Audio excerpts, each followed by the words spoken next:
कार्तिक मास की कथा अध्याय 2। भगवान श्री कृष्ण आगे बोले, हे प्रिय, जब गुणवती को राक्षस द्वारा अपने पिता एवं पति के मारे जाने का समाचार मिला तो वह विलाप करने लगी।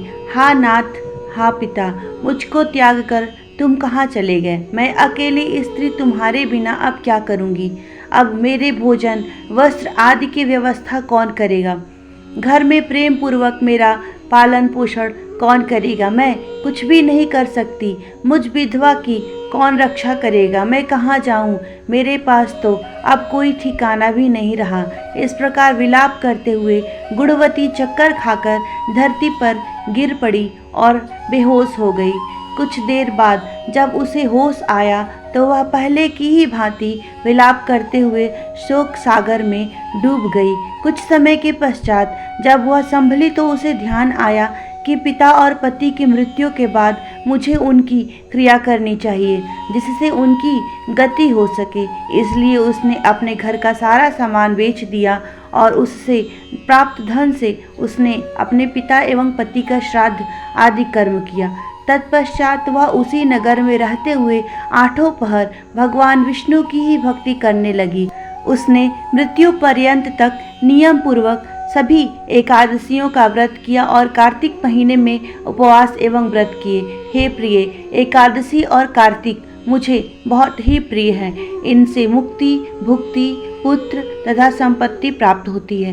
कार्तिक मास में जब तुला राशि पर सूर्य आता है तब ब्रह्म मुहूर्त में उठकर स्नान करने व व्रत व उपवास करने वाले मनुष्य मुझे बहुत प्रिय हैं, क्योंकि यदि उन्होंने पाप भी किए हों तो स्नान व व्रत के प्रभाव से उन्हें मोक्ष प्राप्त हो जाता है।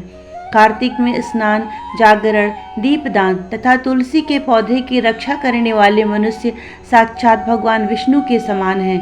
कार्तिक मास में मंदिर में झाड़ू लगाने, स्वस्तिक बनाने वाले तथा भगवान विष्णु की पूजा करने वाले मनुष्य जन्म मरण के चक्कर से छुटकारा पा जाते हैं। यह सुनकर गुणवती भी प्रतिवर्ष श्रद्धापूर्वक कार्तिक का व्रत और भगवान विष्णु की पूजा करने लगी। हे प्रिय, इस प्रकार उसे ज्वर हो गया और वह बहुत कमजोर हो गई। फिर भी वह किसी भी प्रकार से गंगा के लिए चली और गंगा स्नान करने पहुंची, परंतु शीत के कारण वह बुरी तरह से कांप रही थी। इस कारण वह शिथिल हो गई। तब मेरे दूत उसे मेरे धाम में ले आए। तत्पश्चात ब्रह्मा आदि देवताओं की प्रार्थना पर जब मैंने कृष्ण का अवतार लिया तो मेरे गण भी मेरे साथ इस पृथ्वी पर आए, जो मेरे इस समय यादव हैं। तुम्हारे पिता पूर्व जन्म में देव शर्मा थे, जो इस समय सत्राजीत हैं। पूर्व जन्म के चंद्र शर्मा जो तुम्हारा पति था वह डाकू है। हे देवी, तू ही वह गुणवती है। कार्तिक व्रत के प्रभाव के कारण ही तू मेरी अर्धांगिनी बनी। पूर्व जन्म में तुमने मेरे मंदिर के द्वार पर तुलसी का पौधा लगाया था।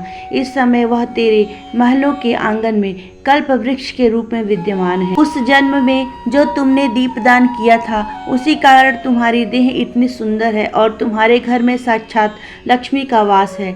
चूँकि तुमने पूर्व जन्म में सभी व्रतों का फल पति स्वरूप विष्णु को अर्पित किया था, उसी के प्रभाव से इस जन्म में तुम मेरी पत्नी हुई हो। पूर्व जन्म में तुमने नियम पूर्वक जो कार्तिक मास का व्रत किया था उसी के कारण मेरा और तुम्हारा कभी वियोग नहीं होगा। इस प्रकार कार्तिक मास में व्रत आदि करने वाले मनुष्य मुझे तुम्हारे समान प्रिय हैं।